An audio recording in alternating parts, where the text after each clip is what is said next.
Hi, my name is Alex and I welcome you to today's video. Developer Frogwares is trying an older port after the Sinking City to take off on the Switch. This time, the Nintendo community gets the adventure Sherlock Holmes, Crimes and Punishments, which is supposed to be one of the best games in the series according to the developer. You can find out if that's true in the following review. In the detective adventure originally published in 2014, Sherlock Holmes has to crack a total of 6 individual cases, in some of which Dr. Watson helps him with advice and assistance. By the way, each case tells its own story. There is a common thread, but it is so loose that you can hardly speak of a connected plot. But that doesn't matter, because the individual episodes are self-contained, just as exciting as a single big case and wonderfully varied. We have to solve the murder of a sailor who was nailed to the wall with a harpoon. Then again, it's about poison in the greenhouse. We chase a missing train or go as a grave robber on the trail of an artifact in the catacombs of London. What connects all these stories are great written dialogues. No line feels superfluous, no conversation deserves to be clicked aside. Every character, every detail, no matter how small, matters. Or could matter. Who are you and what are you doing here? You're detectives, I suppose. You imagine that I'm connected with the death of Captain Carey. I assure you I'm innocent. We have to pay attention, literally soak up incidentals, twist and turn potential clues in our minds. This absorption, this faithful attention to detail, creates a very special sense of immersion. And unlike most adventure games, the game achieves this state not only through an excitingly written story and interesting characters, but mainly through its mechanics.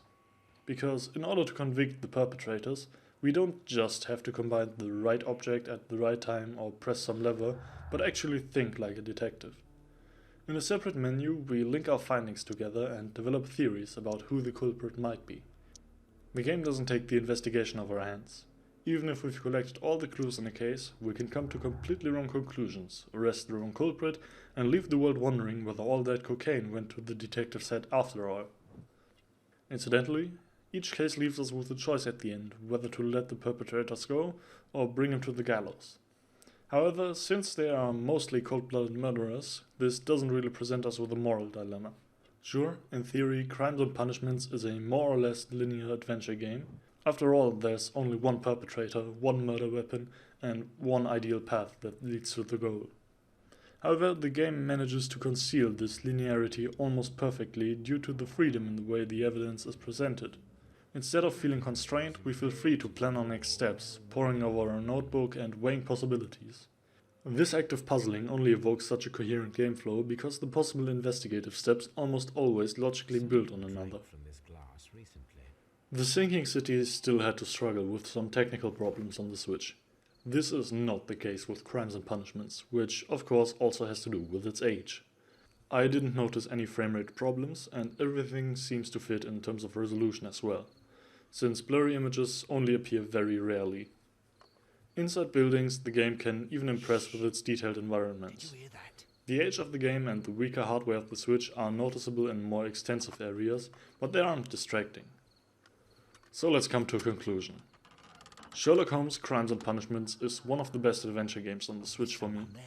Because I love games primarily because of their immersion. Being part of the action and unfolding in an alien world is something that no other medium offers to me. And the game fulfills that like almost no other detective adventure. In addition, the overall package of performance, content and price simply fits, which is not always a given with older ports. For these reasons I rate Sherlock Holmes, Crimes and Punishments for the Nintendo Switch an 8.5 out of 10.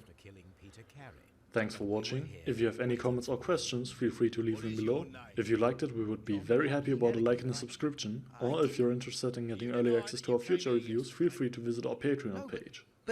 Yes, it's just that I couldn't... I'm tired of this. Off we go to the yard. Tomorrow, I'll see that you're put in front of the judge. What? But you can't! I'm not... It's a terrible mistake! Behind closed doors, I'm a fool for your love.